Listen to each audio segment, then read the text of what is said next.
নিজের ঘর গণনা এখন নিজেই করতে পারবে নিজের হাতে থাকা স্মার্টফোন থেকে, বা যাদের স্মার্টফোন নেই তারা নিকটবর্তী সাইবার ক্যাফে বা কম্পিউটারের দোকানে গিয়ে তোমরা নিজেই করতে পারবে। ঠিক আছে, তো কীভাবে অ্যাপ্লাইটা করবে সেটা শেষ পর্যন্ত দেখো ভিডিওটি। তো প্রথমে ক্রোম ব্রাউজারে যাবে এবং লিখবে সেন্সাস 2027, এটা লিখে প্রথমে যেটা তোমার ওয়েবসাইট আসবে সেই ওয়েবসাইটে কিন্তু যেতে হবে।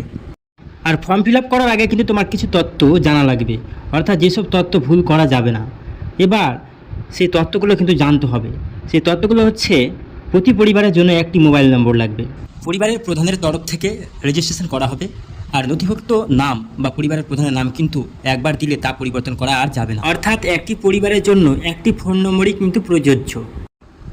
এরপর আমরা ওয়েবসাইটে ফিরে যাব এবং আমাদের এখানে ওয়েস্ট বেঙ্গল অর্থাৎ আমাদের স্টেট বা রাজ্য সিলেক্ট করব, ওয়েস্ট বেঙ্গল সিলেক্ট করে ওকে করলেই আবার কনফার্মেশনের জন্য আবার ওকেতে প্রেস করব।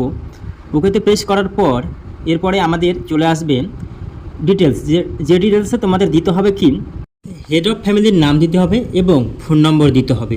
কারো জিমেল থাকলে জিমেলও দিতে পারো। এটা দেওয়ার পরে কিন্তু ওটিপি চলে আসবে, সেই ওটিপি কিন্তু এখানে হুবহু বসিয়ে দিতে হবে। ওটিপি বসানোর পর যেসব তথ্য চাইবে, অর্থাৎ যেখানে ম্যাপ চলে এসেছে, ম্যাপ তোমার বাড়ির ঠিক কোথায়, তোমার কোনো একটা বড় জায়গা দিয়ে দিবে। তোমার আশেপাশের সেই জায়গার তোমার বাড়িটা কোন দিকে সেটা তোমাকে চিহ্নিত করতে হবে। সেই চিহ্নিত করার পর তারপরে তোমার চলে আসবে বিভিন্ন রকম ডিটেলস, যেমন তোমার ঘর কয়টি আছে, তোমার ঘরে ছাদ আছে কি না, কাঁচা বাড়ি না পাকা বাড়ি, বা পাকা বাড়ি হলে ছাদ কী দেওয়া আছে, এই যে বিভিন্ন রকম কাঠের বাড়ি না মাটির বাড়ি না টিনের বাড়ি না কংক্রিট আছে কি না বাড়িতে, বা বাড়ি সিমেন্ট করা আছে কি না, এরকম বিভিন্ন রকমের প্রায় 19টা কোশ্চেন থাকবে। সেই কোশ্চেনগুলো শুধু টিক চিহ্ন দিতে হবে। বোঝা গেল? এরকম করে যখন টিক চিহ্ন দেওয়া প্রায় কমপ্লিট, তখন তোমরা কি করবে, তখন তোমরা যে প্রিভিউ করবে, দেখে নেবে সব ঠিকঠাক আছে কি না।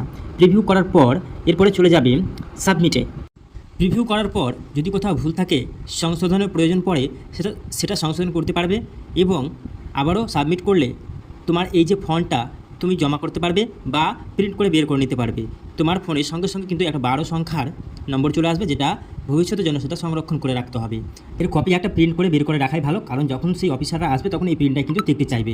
আশা করি সম্পূর্ণটা বুঝতে পেরেছো। আর এরকম ইনফরমেশন পেতে হলে আমার চ্যানেলটি সাবস্ক্রাইব করে রাখো এবং ফেসবুকে থাকলে ফলো করে রাখো। Thank you.